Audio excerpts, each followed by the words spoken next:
much, Asti. Wonderfully proficient as usual. A very good afternoon, everybody that is here in Indonesia. Good morning to Dr. Paul, who's in the UK, and anyone else who's somewhere else in the world. Mahesh, I know, in Singapore. Anyway, a very warm welcome to everybody. This is a very nice, tidy number for a cohort for this preview or roundtable, as Asti has referred to it, of the AgilityShip Bricham Indonesia Master's Level Award in Agile Leadership Practice. First thing to say about this award, this is the first training and development program that also carries with it an endorsement from the NOCN group, which means there is global accreditation qualification. And what I meant by first is this is the first such tripartite association that Bricham is involved with. So this is a new relationship with two very, very active members of ours, AgilityShip and NOCN. I won't spend any time introducing you to Dr. Paul, known to you either through the member working group or through a previous webinar, or indeed through the flyer that you responded to. But what I would like to remind everybody about is that this is a preview, and it is a preview of a program that will start on November the 16th and run until the 16th of March, with an appropriate break for Christmas and New Year.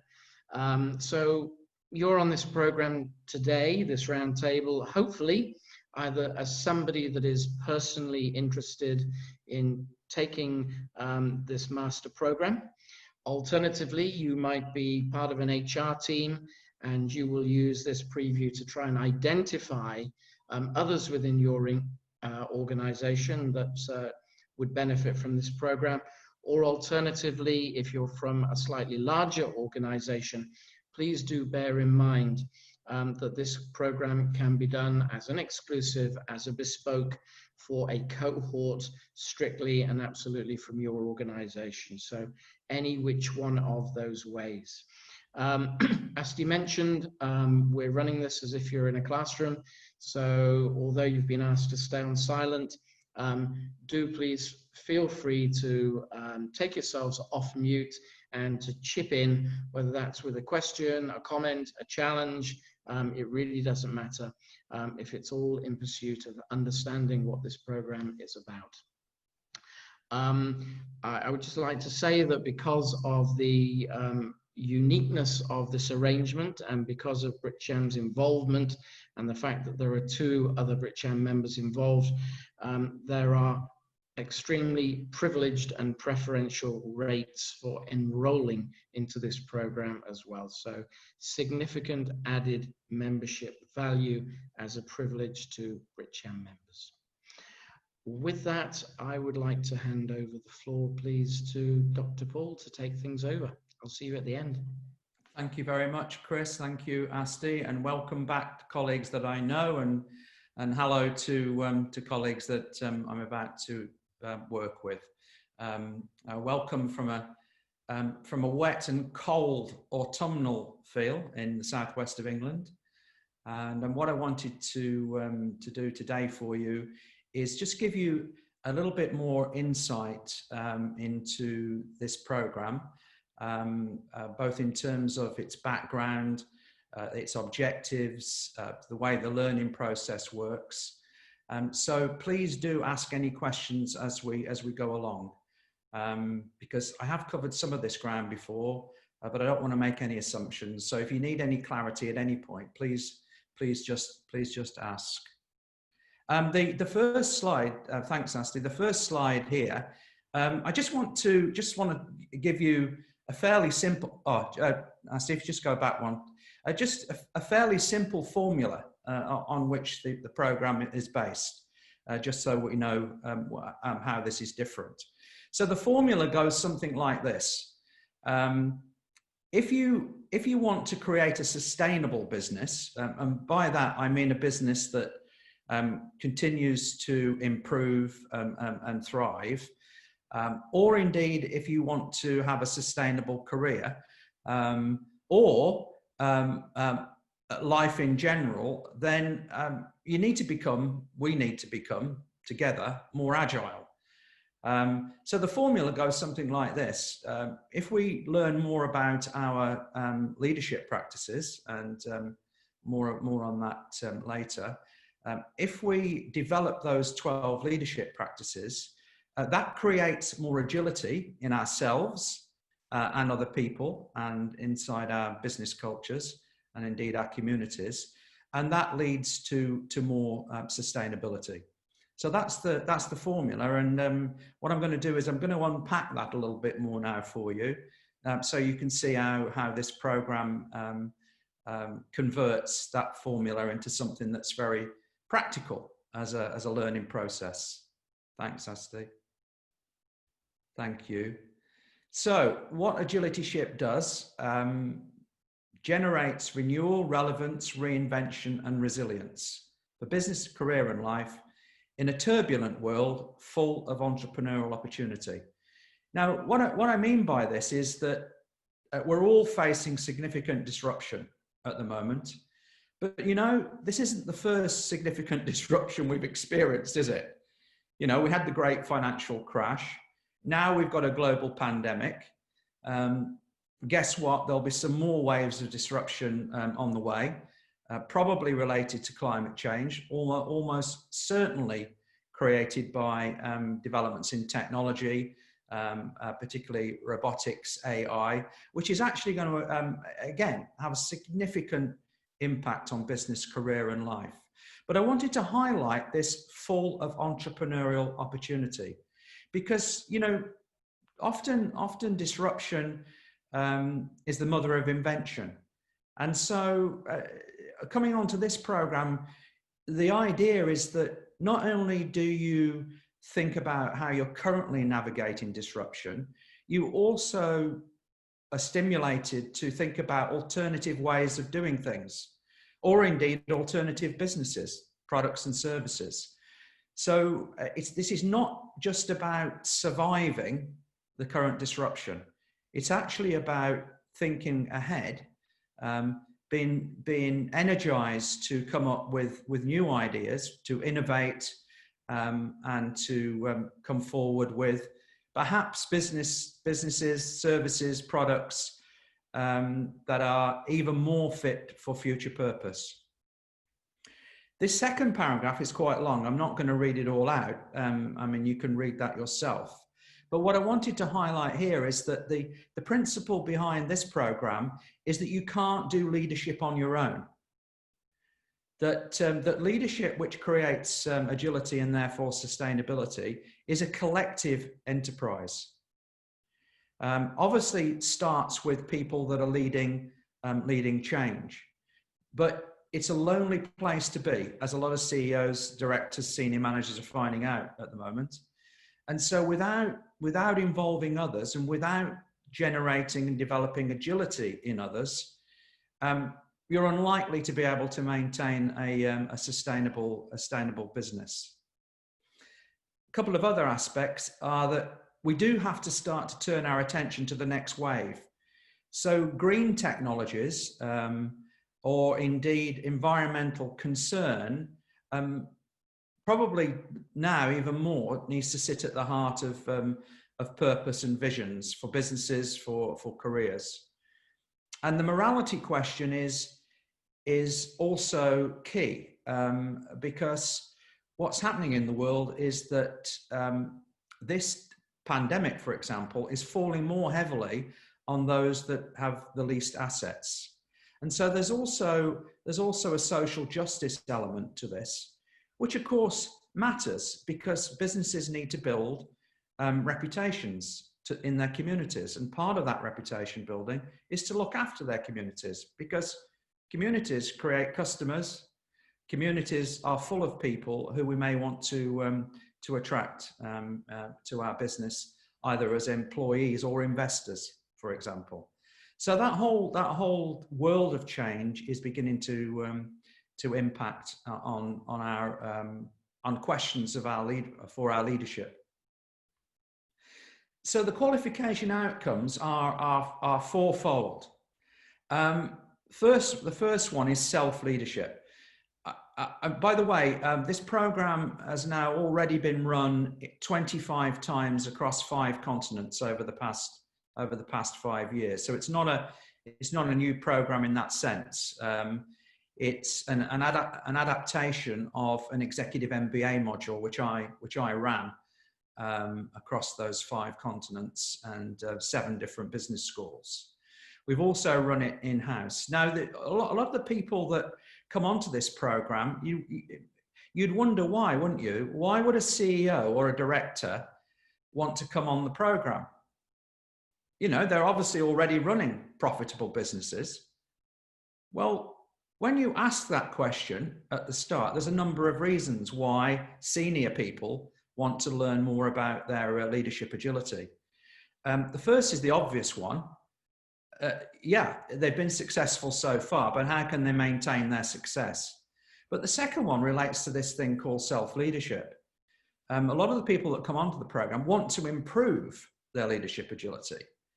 They also want to compare how they're doing with peers, and indeed to learn from peers. So the program is run on a very interactive basis so that we can actually share our insights and concerns and hopes and challenges. So you can't really lead anyone else unless you can lead yourself first. And that's particularly important at the moment because this disruption is an opportune time for us to start thinking about our own purpose, vision, and values. We may even be considering career change, depending, on the state of our businesses, or indeed our career and life stages. So self-leadership is critical. Obviously, leadership of others matters too. I mean, this is the practical application in the workplace. And here, what I'd like to highlight is that we need to discover, because leadership has to be collective, we need to discover the strengths and weaknesses of our colleagues in terms of practices. What is it? How can different people make their best contribution in terms of their leadership practice? I keep using that word practice. This is not about style, although style is involved. It's actually about what you do on a daily basis with your leadership, your own leadership, and the collective leadership you have within your teams and through your colleagues. And so leadership of others then obviously naturally leads to leadership through others. And this is vital at the moment because of our need to be working much more remotely. So leadership becomes much more about influence than it does about actual role. In fact, having senior management in your title tells you very little really about your leadership practice. So leadership through others also means that you have to bring on leadership agility in other people. And we're finding that out at the moment here in the UK, because having tried to centralize our approach to dealing with the pandemic, we've now belatedly discovered that we actually need the regions and the city mayors to actually get more closely involved in delivering remedies to try and control and mitigate the effects of this virus. So leadership through others is becoming more and more vital. And if you've been involved in any team sports, you'll know that there's no point in just having the leadership in the captain of a team. You have to have leadership spread throughout the different phases of the game. For example, any of you interested in football, because Chris and I are always talking about football because we're Liverpool fans, sorry. That's the way it is. If you're in football, you've got a captain, right? Of course you've got a captain, but however, you need leadership. You need leadership in the back line, the midfield, and the attack. So leadership through others is vital, and that really draws on your coaching and mentoring skills, as well, of course, as your leadership in the moment. And finally, all the diagnostics and tools that you'll be introduced to on this program will enable you to become an AgilityShip consultant for your own team and organization. And so the assessment process is a practical assignment which asks you to identify the current levels of agility in your team or organization, and then to come up with solutions to actually improve the overall level of agility. So that is the way the program is assessed. Thank you, Asti. And we've known for a long time, right, that adaptability to change is even more important than being strong. In fact, there are a lot of companies at the moment that did have very strong balance sheets, but have found themselves to be highly vulnerable because they haven't been as adaptable as they need to be, given the unpredictability of the environment generally and the business environment in particular. I mean, for example, I'm surprised that not more airlines have not converted a lot of their larger planes to carry cargo, bearing in mind they're struggling to fill capacity in passenger numbers. So this adaptability change is key and over and above strength or even intelligence. And invention and repurposing is already happening. This is just one example.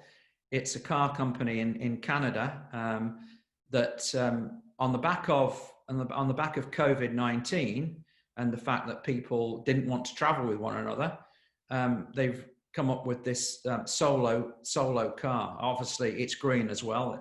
It's all electric, and so it fulfills a number of needs, customer needs, for driving into cities, if you're allowed to, that is.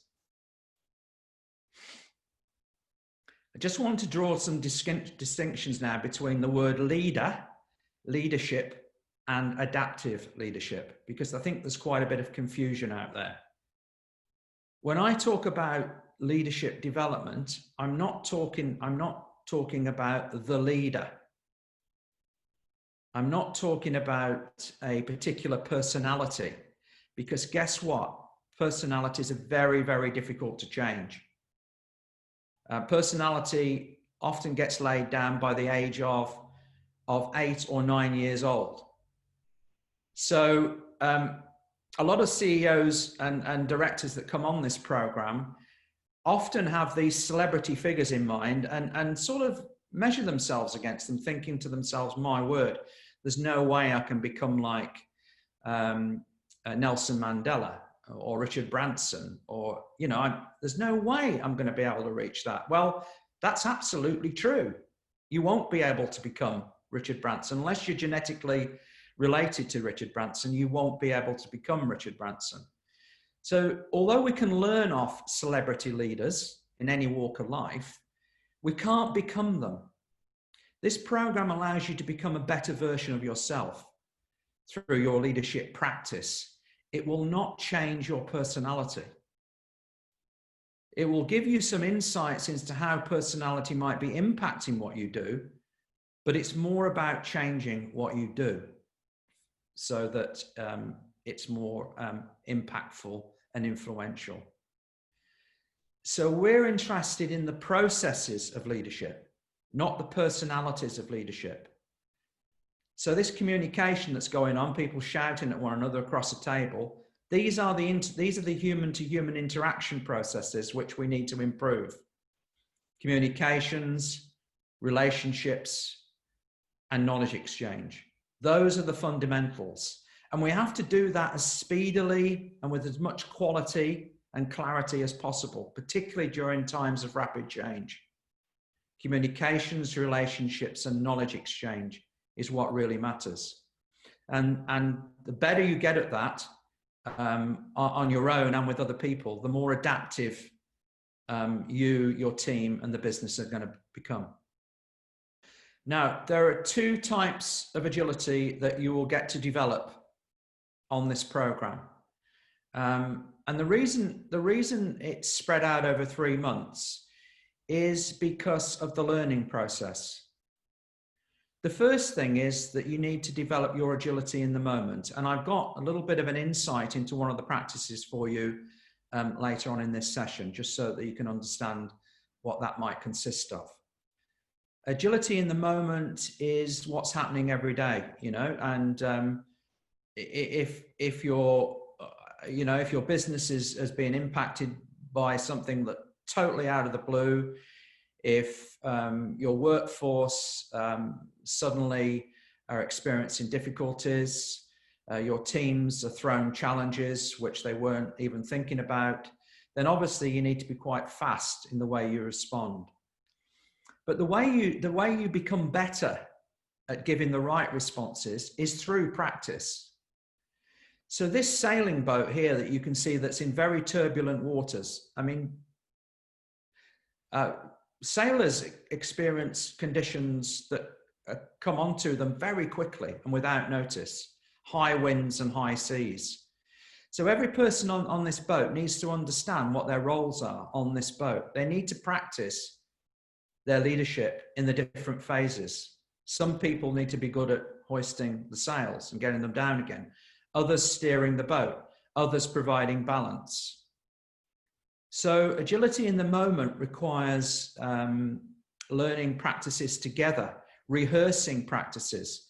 By the way, once you get into the program, you'll understand, you'll realize that you're already practicing some of these 12 practices, but it's probably unconscious. The idea of the program is to actually bring that into your consciousness so that you can fully understand what it is you need to do when and what the likely impact is going to be. And by understanding how your leadership agility is broken down, of course, you can then do something about it. You can learn to improve it and develop it over time. So that's agility at the personal and team and collective level. And then we have another form of agility, which is more long-term, which comes back to you becoming an AgilityShip consultant for your own organizations. Because guess what? Just when you think your business is at its most successful point, that's when you're at your most vulnerable. And that's because often cultures get used to success delivering on products and services that have sold well, and they've got you to where you are in terms of your share price or your position in the marketplace vis-a-vis competitors, or indeed your level of investment from investors. However, it doesn't take too much time if you're not aware of a significant shift in in this case, in the technology before you move into decline. So there's something about building AgilityShip into your workplace culture that matters too. And Toyota have been very good at this. So it's very good at this. I know because I've worked with them in developing these 12 practices. So in fact, they've done two things really well, Toyota. They've been very good, obviously, at the Six Sigma and the continuous improvement methodologies, but they've also been really good at the people improvement processes and technologies as well. And so it's not surprising that they've stayed ahead in their particular market for a long, long time. Okay, thanks. See? So just a little bit about the origins of this particular program, which, as I said, has been run 25 times already and has had well over 1,000 students and learners on the program. I say students and learners. I'm just distinguishing between students. I'm talking about middle managers and above that have been on executive MBA programs. And indeed, I'm talking about learners who have been in corporate programs where we've run this as well. So the origins come from this book, which I wrote with my colleague, Malcolm Higgs. And there was we were commissioned to write this book because although people were talking about change and leadership, no one was talking about, well, how to develop change leaders. And indeed, the same thing is happening today around this word agility. We know why we need agility. We sort of know what agility is, although I think that will become clearer if you come on the program. But do we still really know how to develop and practice agility? Well, that's what we're actually bringing to you via British Chamber and NOCN. It's the doing and developing of agility that we are focused on. And these are the organizations that were involved in the original R&D of the 12 agility practices.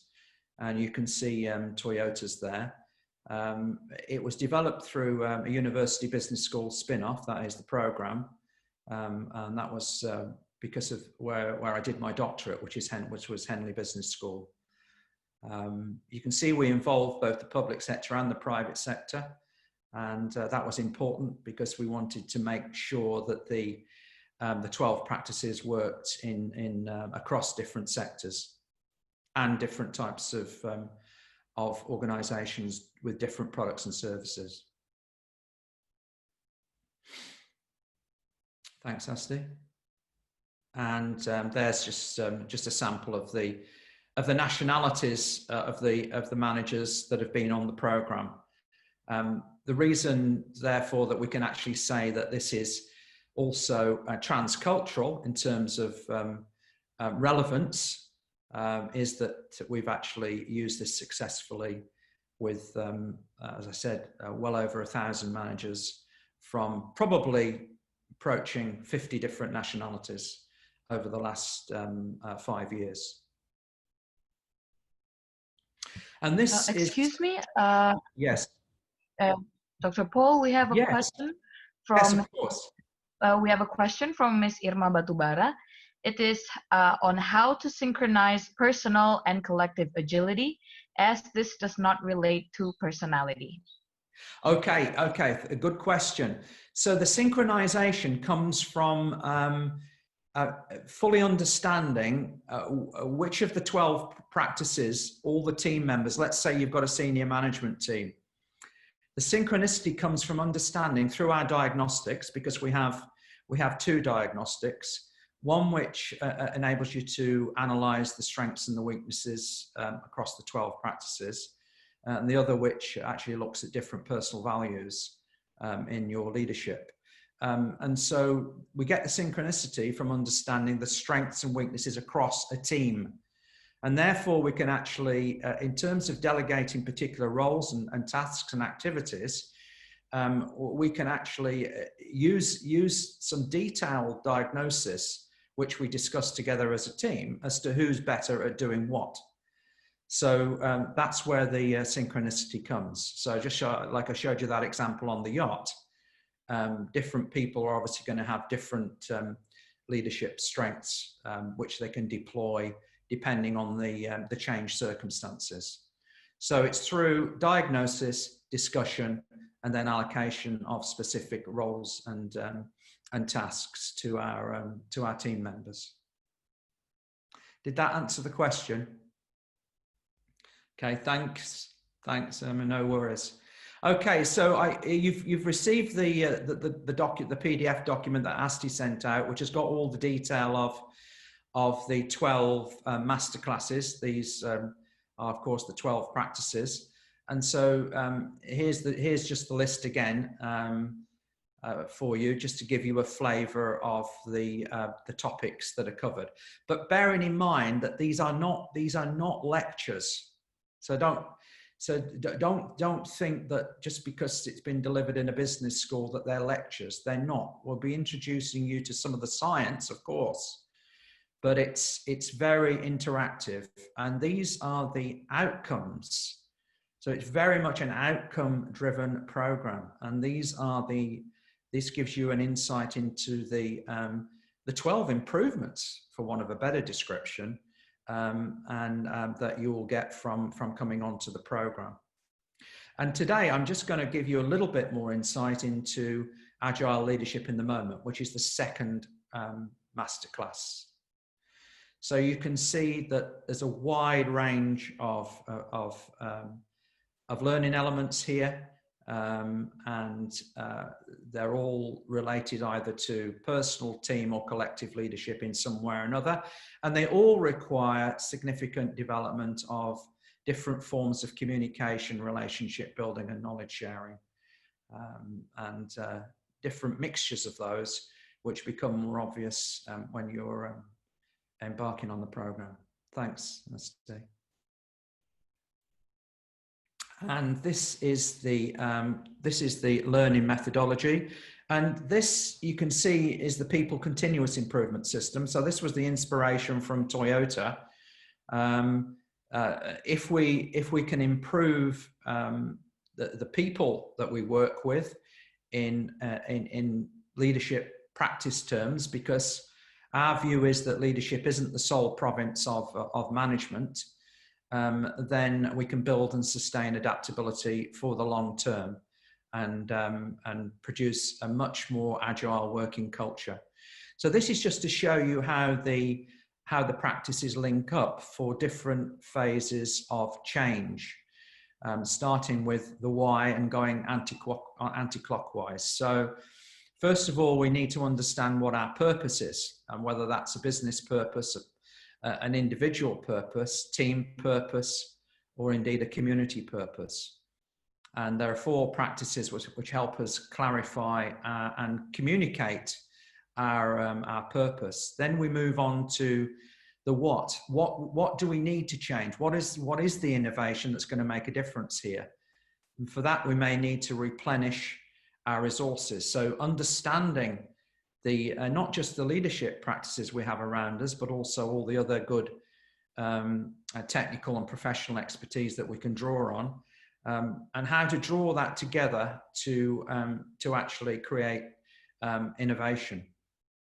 Then, of course, if we've come up with a new strategy or a new business or service, we have to implement it, and that requires a lot of communication, and that refocusing from what we were originally doing involves a lot of one-to-one, one-to-many, and an awful lot of role modeling of this is now our main priority, and this is what we need to focus on. If we do all that well, it brings us the reward. But as I said, as well as maintaining high levels of performance around our original strategy, we still need to be looking into this white space outside this circle, because that's where the next wave of change is coming. To maintain our agility resilience, we still need to pay attention to changes in the marketplace, in our employees, in technology, and so on and so forth. So very much leadership has to be distributed. We want people on the front line spotting changes, as well as senior leadership. And there are 12 types of agility that each of the practices generate. So for example, if you just look at the left-hand column, which says practices, the far left, you'll see the first leadership practice is something called personal values sensitivity. If I just flick your attention to the column which says agility, if we understand our own personal values, and more importantly, understand the motivations of others, then we can adjust how we connect with other people depending on different motivations. Because as we know, we're not all driven by the same motivations. So understanding different motivations allows us to adjust our leadership connections with people to accommodate the difference. Emotional intelligence, the second one, which I'm going to give you a bit more insight on soon. Well, that allows us to think about different leadership approaches depending on the type and strength of the emotions that are present in a particular situation. And so more on that in a moment. So you'll be able to read these in your own time, but just to say that each practice brings about and develops and strengthens 12 different types of agility, which all add up to improving the agility across a workplace culture. All right. And we'll just pause for a little moment. We don't have too much time today, but if you just have a look at the work issues addressed column, and just perhaps just go down the first 4, it'd be interesting to hear from you as to whether you are experiencing any of those leadership challenges in your current roles and workplaces. So first one, when you feel you're being clear about your expectations, or although you can't work out why your messages are not resonating and motivating others to give their very best effort and contribution.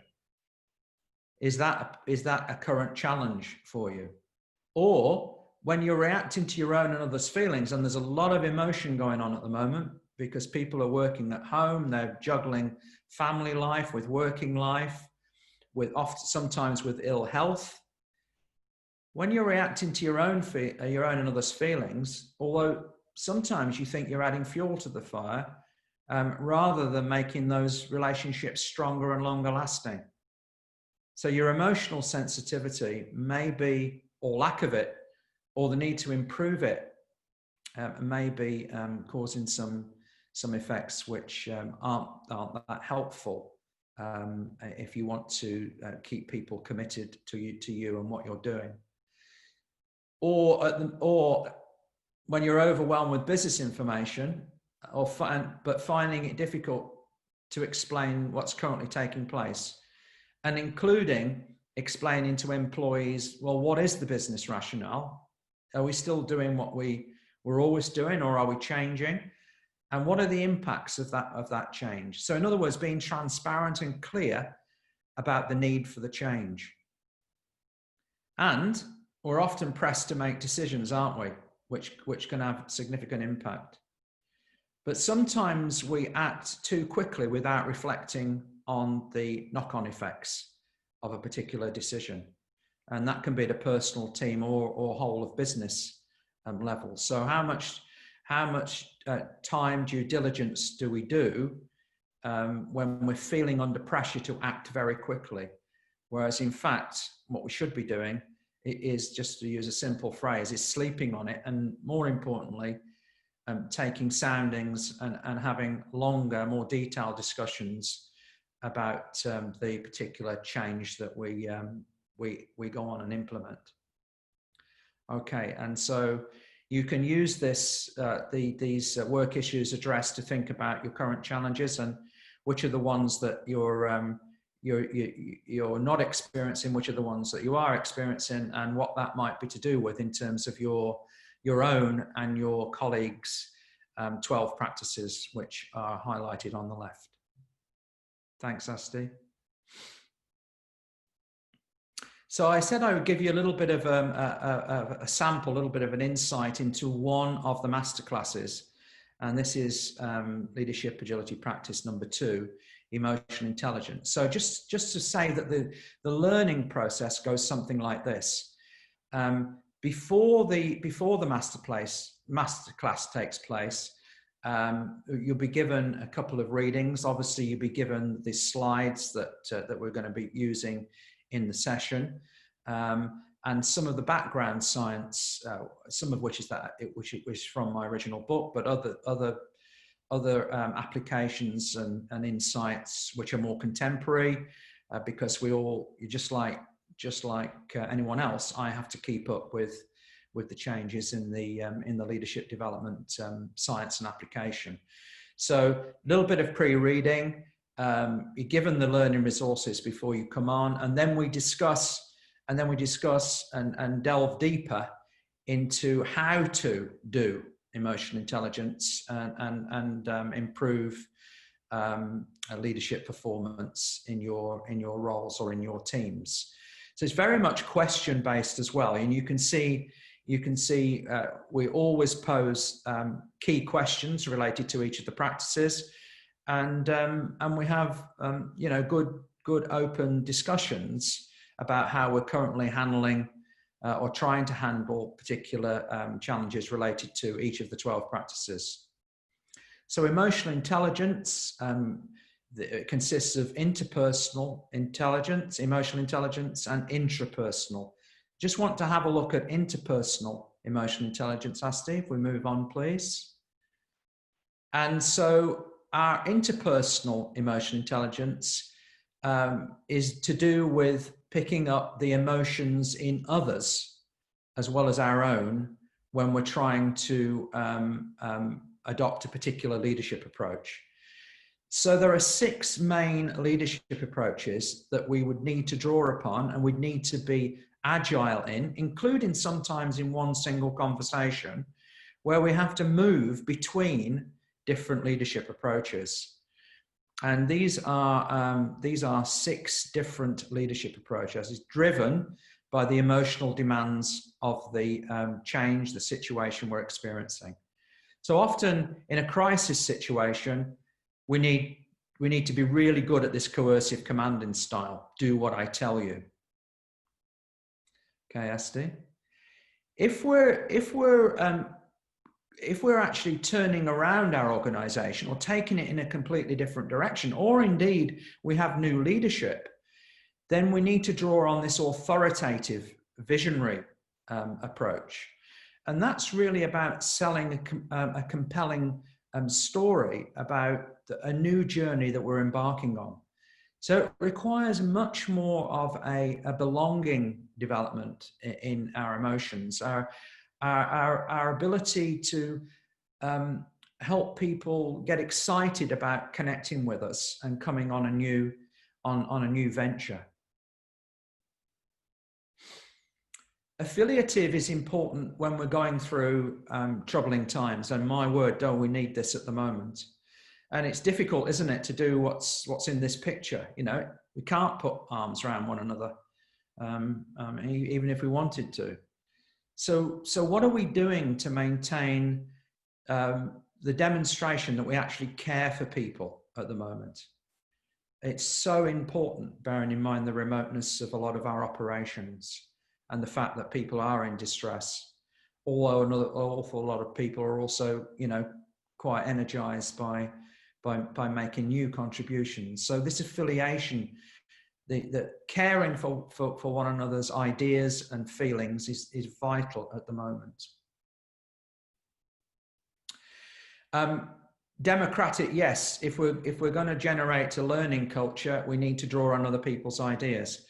Now, what I don't mean by this is just trying to get consensus on everything. In fact, having been a senior executive in a large corporate and having counseled and coached CEOs to lead communication processes, what I'm not talking about here is going out to consultation when you've already made the decision about what you're going to do next. I call that non-sultation, not consultation. So this has to be, for this one to work, it has to be genuine and transparent, and everyone has to be clear about what is up for grabs and what isn't up for grabs in terms of any decisions that we might take. Pace setting is very... Sorry to interrupt again. Yes, sure, no worries. Yeah, another question has arrived. Yes. It's from Miss Indrijati. Sure. Is there any individual assessment to measure the level of leadership agility? And is there any assessment for organizational agility as well? Thank you. Yeah, we have diagnostics for individual, team, and whole of organization levels of agility. Indri. Yes, and indeed we have an app. We have our own app. Yeah, so it's a 60 question diagnostic, and that we use for both individual and team-based assessments of agility. And then the organizational one, it's a slightly different type of diagnostic. It looks more at the cultural dimensions of agility. Yes, because obviously, you know, that's where we need to have that level of insight. So, but of course they're linked. Yeah. And it's best to understand the result of the assessment so far so that we can learn from there. Yes, well, you need to start. That's where you need to start, right? You've got to work out how much agility you've currently got. But as I say, most people, of course, do have some agility in their leadership practice already. But it's, unless it's diagnosed, it's like going to the doctor, isn't it? I mean, unless it's diagnosed in some detail, you're not quite sure what's causing what, you know. So, but yeah, so we've got an app for the 12 practices, and we have an app for personal values assessment as well.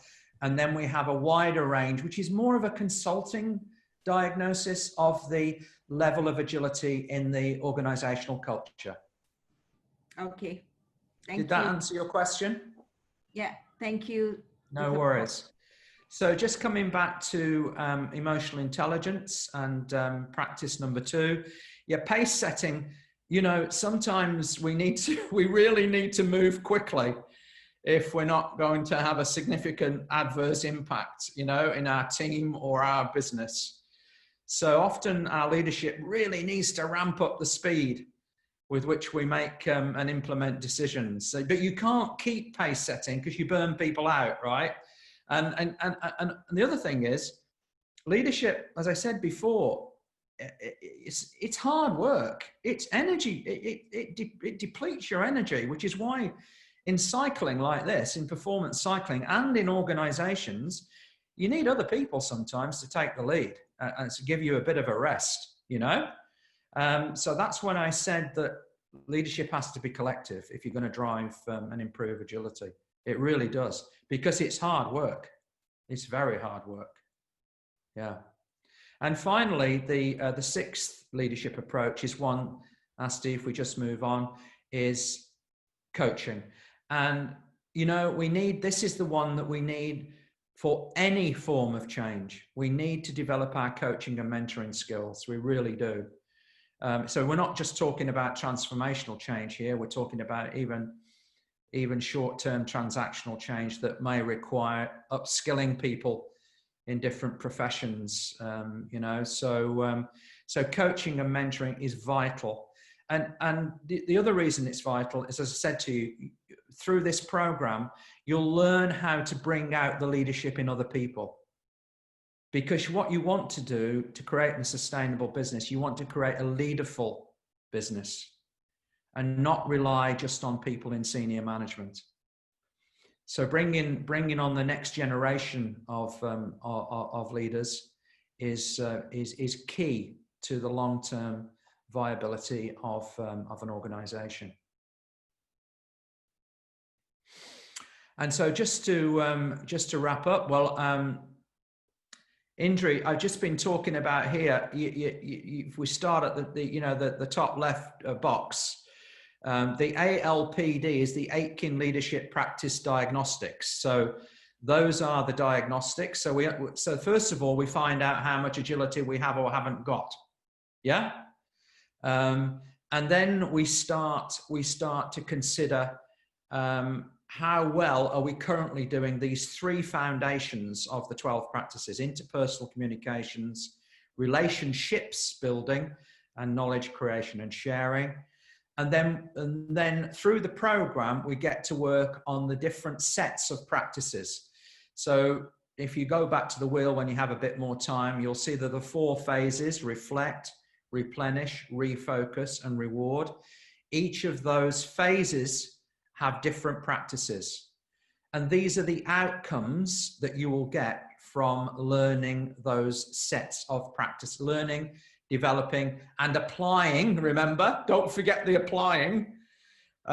So the reason the program is spread out is that once you've come to the masterclass workshop, your learning doesn't stop there. You will be given some activities that you need to go and try out for real in your teams, because it's the practice of the practices that makes the difference, not just learning about them. You have to actually physically go and give the practices a go, but this time you do it consciously, because you can't improve your leadership without practicing it, is my view. You can't just go along to a workshop, learn about the theory of leadership, and then magically it suddenly improves your leadership. It doesn't. You need to be able to apply your learning back in the workplace. So these are the 4 different outcomes that you can see. I won't go through them all here. You can read them in your own time. They're the 4 different outcomes of the different phases of the program. We end up with a more highly engaged, committed, productive, and healthy working environment. And naturally that leads to a more sustainable workplace culture with more capability, not just leadership, but professional and technical capabilities, where people really want to continue to make contributions individually and together. And that leads to more sustainability. So those staff and stakeholders, that's the outcome that we're looking for. And of course, that leads invariably to increased productivity, sustained profitability, and enhanced personal prosperity. I use the word prosperity because there's also a career element to this, as well as an organizational element. And, obviously, if you can become better with your own leadership, you're going to be more attractive to other organizations and other sectors. And if you can build your reputation as someone who's coached and mentored future leaders, then you're becoming more prosperous because you're making a vital contribution to your own community. And that's where the moral and other contributions that you can make come from the outcomes of being on this program. And then just so that you know, we're doing our own R&D still on this program. This is independent research. If you look at the top left of this slide, and every 10% increase in the use of all 12 practices increases emotional commitment to the business by 4%. So that's real research from Singapore-based businesses that have been assessed for their levels of leadership agility. And that's a hell of a contribution, because if you can increase emotional commitment, people are more likely to stay with you on the journey, rather than coming to work but actually thinking they'd rather be in somewhere else. Emotional commitment is the strongest form of commitment, not just commitment based on pay or rewards or performance, but real, true emotional commitment, belief in the vision, purpose, and the ability to express your own values and leadership contribution. Okay, so I think that's it. Yes, there we are. But as I say, becoming more adaptive through deepening and flexibly deploying the 12 practices. It's not enough just to learn these practices. It's far more important to apply them in the workplace and have the benefit of co-coaching with your colleagues that are on the program, and indeed my mentoring of you as you learn to improve and build your own leadership capability. That's all I wanted to cover today. You do have more detail in the PDF that Asti sent to you. Does anyone have any other questions about the program, please? And just to repeat what this is, it's a master's level award in Agile Leadership Practice. It's accredited by NOCN, endorsed by the British Chamber of Commerce, and it's the equivalent of one executive MBA module, on which, of course, it's based. So that's what the program is. 42 hours online, spread over 3 months. So, Paul, for questions that arise that perhaps are not obvious to some people at the moment, maybe they go back and talk to colleagues at work and so on. How would you like to receive further inquiries? Probably questions to do. I think questions to do with the content, objectives, learning process, Chris. If they could come perhaps directly to myself, yeah. Okay. Maybe questions to do with the pricing, you know, how do we pay for it? Any of those commercial, you know, buying sort of points of clarity, then maybe they can come through to you or Mahesh. Yeah. Okay, so if it's about the course content, if it's about bespoking elements of it, for example, a corporate Yes. cohort, if it's about suitability for the program, all of those go to you. Yes. So Asti, if you would please share with everybody Paul's email address, just in case it's not known. And then more operational things, including finances, timing, and so on. Yes. Yeah. And any other understanding people need about the relationship with NOCN, or, you know, you with me, any of that sort of operational detail. Yeah. To Mahesh and or myself. Please. That's absolutely fine. Okay. Anybody else before we bid good morning to Paul?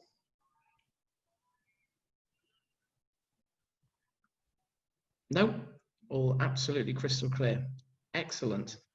Okay, then. So the first cohort starts mid-November. So there's a 4-week lead-in for people to discuss how to enroll and so on, and also if there are any personal issues to be taken into account. I thought, Indri, was your question properly? Were you happy with the answer in relation to how people are assessed and how companies are assessed? In terms of the answer, is you know, it's quite clear, but perhaps we'll be more interested to understand what the results say, because, you know, the process of assessments is quite clear, because, you know, people go through into this you know, process, and then after that doing the assessment, and perhaps we do the assessment on the corporate level, or perhaps the individual result can be summarized also in the corporate level. But what is important is what the result says, because then for us, for example, in the corporate, we need to link the result into whether this is something that we can take further, you know, in terms of the company agenda. Sure. In the bigger picture. So Sure. I guess that is what is more important for me. For example, if Dr. Paul can share about, you know, the example of the report. Of course, Indri, of course. Yeah, it will be very beneficial so that we understand. No, yeah. Absolutely. We've got obviously we've got many examples of individual reports and team reports, and also the organizational analysis. I can share with you some of the wonderful case studies that senior managers, directors, CEOs have done. I mean, in effect, they've become consultants to their own organization on leadership agility, and they've actually written it up, you know, as a case study. So I can also show you at that more corporate level, you know, what this looks like in terms of an analysis, and more importantly, what to do about it to improve, right? Yeah. No, absolutely, we can provide you with that. No problem. Perhaps Dr. Aiken, if I may ask one more questions, not necessarily to be answered now, but of course. You know, nowadays, one of the biggest challenges of the established company like Prudential, the one who already existing for many years in the business, is actually how to really build disruptive leaders. Yes. You know, agility leadership that we are talking about, actually already answering this, you know, being a disruptive leaders. Is that the same, you know, it's the same things, or is it different? Is something that, you know? No, it's the same, Indri. The thing is that question that you've just posed, right, is what organizations have been posing for probably for the last 5 years. I mean, you'll see it in the business. You see it in the business media. You see it in business journals. You see it in the newspapers. You see this word. Wow, you know, we need more agile leadership because the world's getting more. But my vision was to actually do something about it, not just define it.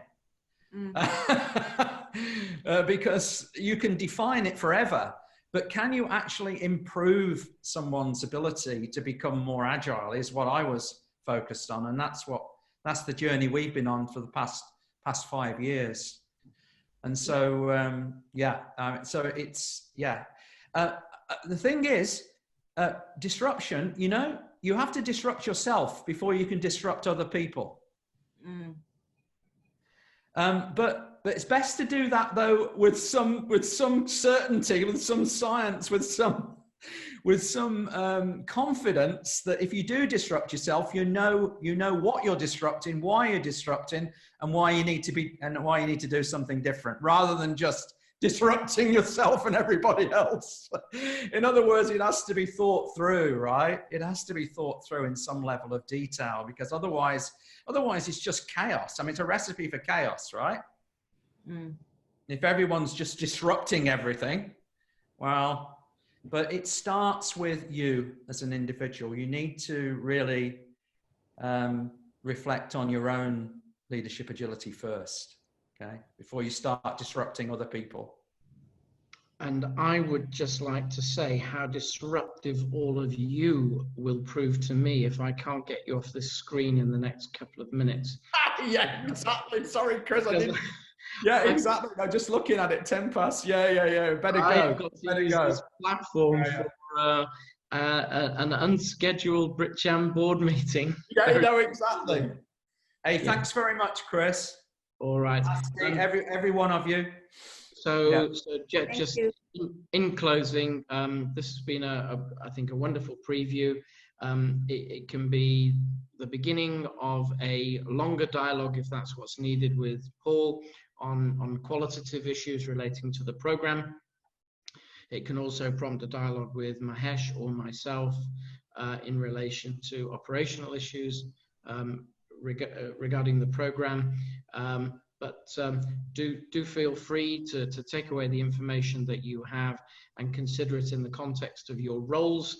Is it you as individuals? Is it you as people in HR departments needing to get better tools for your executives and senior managers?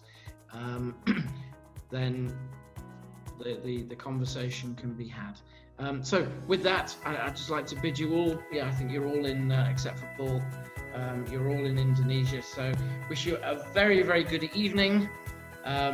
Monday's done, 4 exciting more days to go.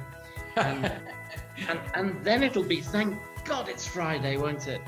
All right, see you all. Stay safe, everyone. Thank you very much. Thanks.